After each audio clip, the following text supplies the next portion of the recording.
but even a couch was like borderline. Yeah. I don't know if we're filming, so we can go ahead and start. Okay, all right. Can't start early. Oh, The okay. clerks will be mad. What did I say, 601? Does it? Well, there you go. Cool. Okay, there's 6. Okay. There's no microphones. Are we not doing microphones? Can they hear us? Can Yeah, everybody? it picks like, it up. Do we need to set up the green ones or long ones? I mean, like, I've not if somebody's- been here since we've done those. Oh, okay. Do we know where they're at? Ready to go? Well, you could just pull out the handheld ones if you know how those work. Is it required? Like, do they have? Probably for the. I just don't want to like have a whole meeting where nobody hears what we say. Yeah, that's a good idea. Is this on? Yeah. Okay. And let's see. I hereby call the Wasilla Airport Advisory Commission meeting on August 15th, 2024 to order. You take roll. Okay. Aaron McCarty, Present? Charles Morris, Kevin McCabe, Here. James Grogan, Michael Lucas. Present. All right. Mr. McCabe, would you like to? Sure. Pledge allegiance To the flag of the United States of America and to the republic for which it stands, one nation, under God, indivisible, with liberty and justice for all.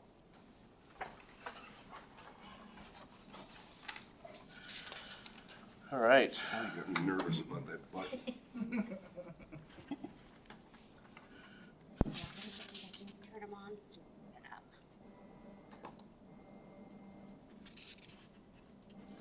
All right. Approval of the agenda. We have a, So moved. all right, and I will second that.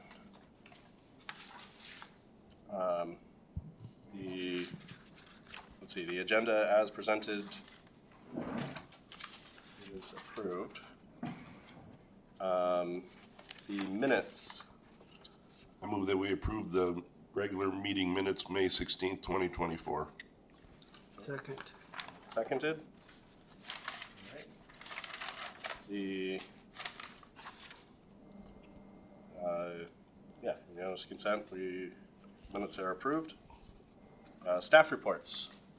Thank you. So we'll cover some other things later tonight in the agenda, but one of the things I'll let you know is that the Apron E expansion project phase 2 is going well.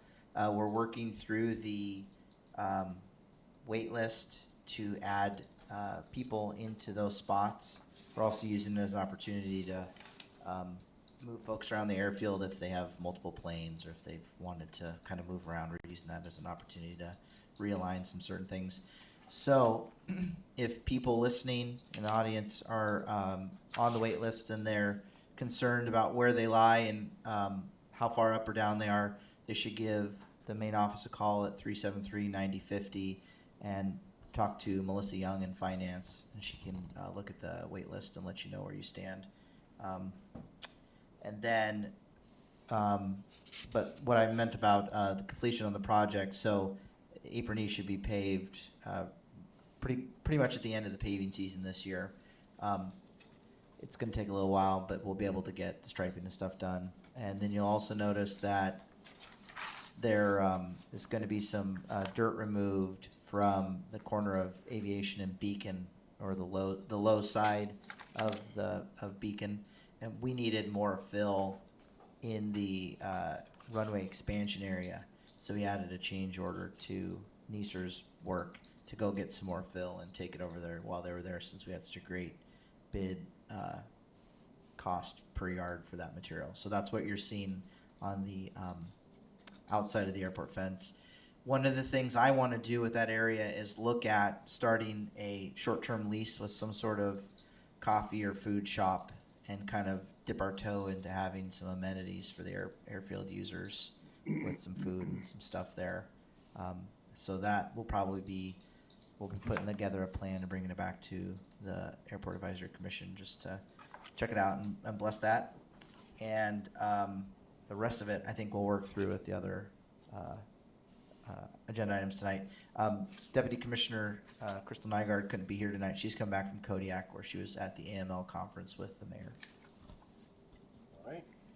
Thank you very much. Public comment. All right. No public comment. Unfinished business. Airport rate increases. So I included this to cajole the public to come. It didn't cajole anyone tonight. What I wanted to just keep in the forefront of the commission's mind is that we did a great job working through it many months ago where there was a proposal for rate increases. I've talked about that Waterworth, Muniworth program where we put in the numbers and see what it does. The budget is just finally getting published. There were some audit hangups, and so we need to absorb that into the Muniworth program. And then I need the city council to finish their Title 16 review, which is planning code. That's been taking a long time. So what I want to do is forecast when they'll be done with that, and work now on getting the new fiscal year 25 numbers into Muniworth, and then have them meet at a meeting. We'll talk about it before it goes in front of them, but have it meet at a meeting where we can show them the numbers that the commission approved to forward on, and then show them what it looks in Muniworth, and have them, or Waterworth, and have them hopefully make a decision to, update the rates so that the fiscal health of the airport is improved. All right. Have you, can I ask a question, you mind? So have you updated the spreadsheet stuff that you gave to us a year ago almost with the new rates for Palmer and Willow? I have not.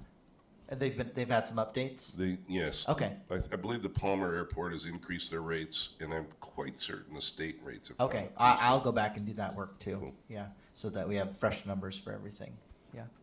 But that's basically all I want to do is just give you a heads up on kind of the structure I'm looking at so that we can be efficient with the council's time, have them focus on it. They're just, they don't have any more bandwidth at the moment, so we have to wait for them to get through Title 16. All right. Thank you very much. New business. Airport master plan. Public meeting. How did that go? Yeah. So, as you know, we are into the phase 2 of the master plan. Phase 1 had to do with conditions and needs assessments, looking at the fleet and in the short term and saying, what is our design airplane size? Getting that organized and packaged and then sent to the FAA so that they would agree, basically. And we pushed as far as we could with a larger plane. We're forecasting a B2 rating someday, and they've accepted that. And that allowed us to go into phase 2, which is the exciting, think into the future, what do we want sort of stuff. And so we had an open house public meeting at the Menard Center on Tuesday from 3 to 7, and we had really good turnout. There was a steady stream of aviation users coming through, and then also the neighbors. And so we got some really good feedback on what it's like to live next to the airport and what their concerns and positive things that they liked about the airport as well, and got a lot of comments. There was a lot of good discussion about how different users use the airport. We were pushing them to leaving written comments on the big drawings that they had out, and then gave them handouts where they could submit written comments in mail if they wanted to, and then pointed them to the website. So the way the website works is our consultants HDL made a purposely designed website for this project, and that's where all of the documents are. And so I included in the handouts for anyone in the audience today the 4 illustrations that they had at the public meeting and that are now on the project website, so that we could all look at that and talk about it. And then So from that meeting, HDL is pulling together all of the written comments, both submitted written and then overheard by the design team and cataloged. And they'll be compiling that. That'll be part of a presentation to give at a later date. I don't know exactly how much time it'll take them to get ready for that. And then they definitely want to give the public who couldn't make it, or the public that were there but had thoughts afterwards and got on the website, an opportunity to submit electronically their comments. Last night, the same team gave a short presentation to the Meadow Lakes Community Council to make sure that the neighbors in the borough, but not in city limits right next to the airport, understood what was going on with this project and could kind of see what's going on. So Mark with HDL did a great job walking them through that, and there were not a lot of questions, so that went pretty well. And so what I'd like to do now is just kind of talk over one more time how these documents are laid out. So you have in front of you 11 by 17 copies of 4 drawings. Sheet number 1 is the airport in its current state, and we're also calling it the no-build alternative. So if for some reason none of the projects went through and it stayed the way it is today, this is what it looks like. And you can see that they've added the Apron E expansion in with some gray shading and some new tie-down T hatching for airplanes. We have our 3,700 by 75 foot runway, and then we have our 2,200 by 60 foot gravel stole, and so that's how it stands today. And then if we flip to page 2, we're calling that the near-term plan, and it has basically what we've been talking to the FAA about for the next 5 years, because the FAA expects us to submit yearly a CIP update to them. And the way that process works is if it doesn't show up in a CIP list, then it doesn't exist. And we are not really eligible to bring a new project to them and ask for funding. They want to have some heads up. And so we have to keep that CIP document fresh so that so that the FAA can not be caught off guard. So some of the projects that are highlighted, there's a gray and blue hatching area called Taxiway K. And so we're in the permitting process for that right now. And what it would do is it would create Taxiway Hotel off of the end of the runway and off the 2-2 end of the runway, and bring you to the new Taxiway K that would give access to 6 new lease areas, lease lots.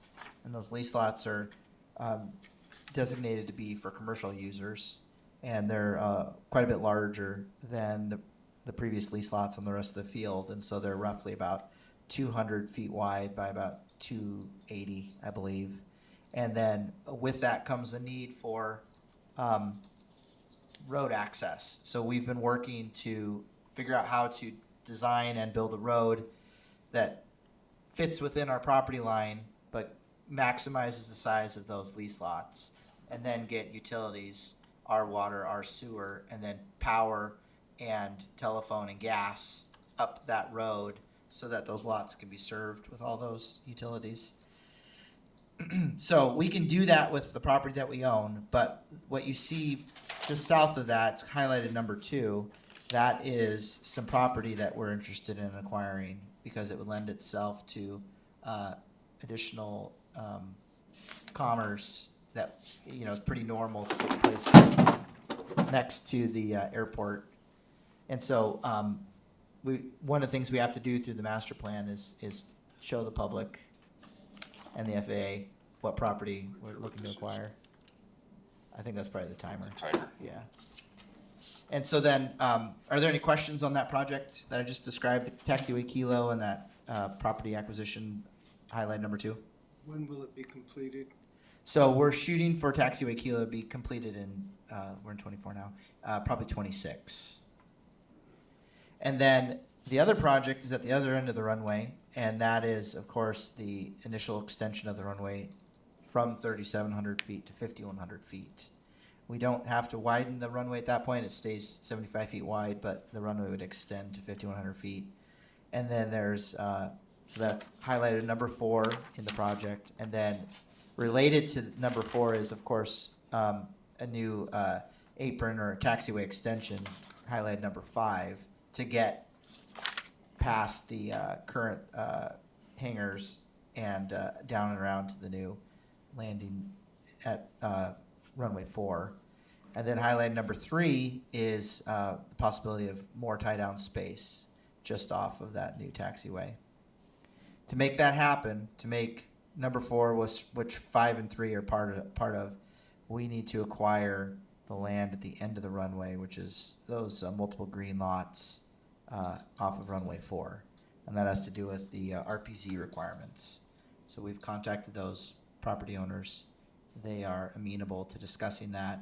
And we have approved contract amendment with HDL to give us that support, because to buy property through the FAA process is very complicated. And we didn't have to go through that process for the 70 acres that we bought up on Beacon Street, because that's so far from the runway. You know, the gist of it is that FAA supports funding from the runway outward. You know, runways are the easiest. The taxi lanes are a little easier, but the further you get it from the runway, the less support they give, because there's runways ahead of you all the time. So that's all to say, if anyone recalls how smooth the purchase of the 70 acres went, that's a whole different animal. So we're getting HDL support to get those properties in green. And then the other thing I'll highlight is that the area that's located as, or identified as number 1 to the left of the page, it's kind of a brownish orange hatch. That is an area where we'll need to agree on some, how do they put it? Avigation easements, where they just commit to not putting up something tall like a cell tower or something like that. But there is usually a monetary agreement with the owner. Any questions on that page before we go to the long-range plan? So then the long-range plan starts on page 3. So 3 and 4 are the same basic long-range plans with some differences. And really the differences revolve around what do we propose doing on Beacon Hill and those 70 acres that I mentioned. What is not different is that both 3 and 4 show an ultimate extension of the runway to 6,000 feet. So we'll go 5,100, then 6,000, and then a large RSA at the end of that. And then we still need to buy the green parcels we talked about just a second ago, but then we need to augment them with the light yellow parcels that are on pages 3 and 4. And then talking about property acquisition, if you look back over by Taxiway Kilo, you'll see that there's that green parcel we talked about first, and then there's some yellow parcels, and then there's some more roads. We were looking at, you know, what could we do to tie the new Taxiway K lease lot road to Clap with a connection and possible subdivision to make more off-airport lots for commercial use that needs to be near the airport but doesn't need to be on the airport with an airport lease. And then Mr. McCabe will probably find this interesting. 21 is highlighted as a, maybe it's 25. 25 is highlighted as a possible location for a fire station. And then they co-located a, what do we call that? A helipad for like medical evacs or whatever might correlate with the fire station activities. So that's just that we don't own that property right now. If we, you know, that's just an idea of having a co-located fire and rescue opportunity nearby. And then the big difference between 3 and 4, like we talked about, is if you flip back and forth. I guess you can't, they're on the back sides. But if you look at Beacon Street that's highlighted on page 3, Beacon Street has blue on both sides, and blue denotes commercial use. Brown denotes just regular GA private hangars. And so page 3 has more commercial than private, and then page 4 has more private than commercial. And what kind of changes back and forth is the proposed realignment of Aviation Avenue so that it's smoother shot to go up Aviation and get to Museum Drive. Page 3 shows a dog leg still, but you wouldn't go up Beacon very far. You'd go up this new Aviation Avenue realignment. You'd hit Beacon, take a right, then almost immediately take another left, and you'd be at Museum. Page 4 shows that the new Aviation would flow straight into Beacon, and it would mean a smoother bypass for residents or people that aren't going to the airport that just are using Aviation to get back to that Meadow Lakes neighborhood. So there's pluses and minuses. Mr. Grogan's not here tonight, but you know he's involved with the Alaska Museum, and they have responded favorably. They're not against the idea of a plan that shows them relocating. They definitely say what's in it for us, which is reasonable. So there weren't any pitchforks with the idea shown on page 4. They're just interested in the plan, whatever the plan is, keeping them whole if they move or whatever came of that. But those are kind of the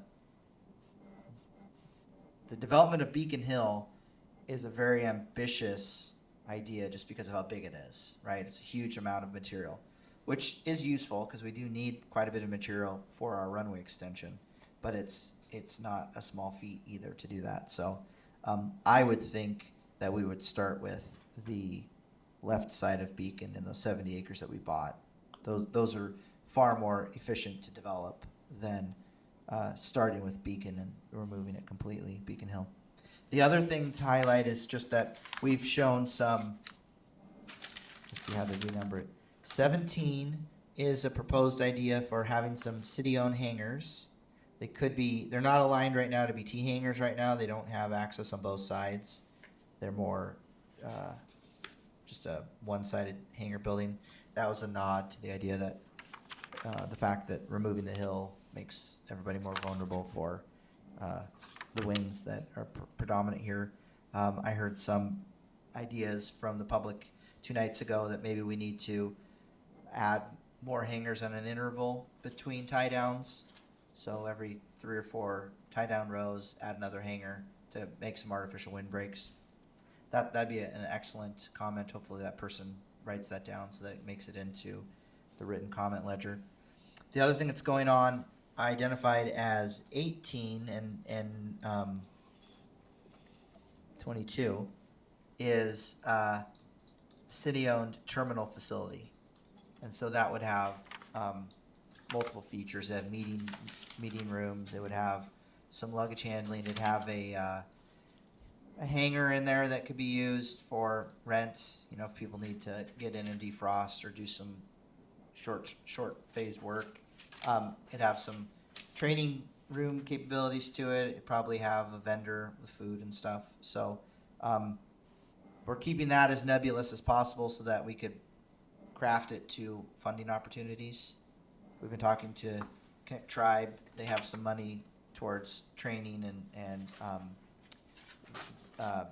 that sort of funding source, and so we could fine tune it to have enough space to meet that if they wanted to be a partner. They've committed to being very willing to be co-applicants with us on that sort of stuff. So that's what that is illustrated as. And then we have some new parking areas labeled as 16.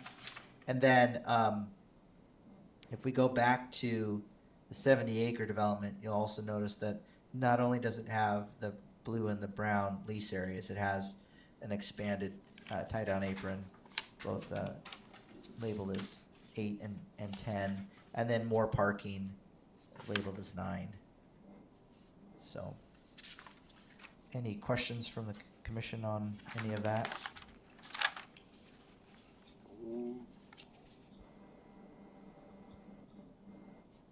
Nope, I guess Okay. not. Yeah, so the process going forward is public comments are open.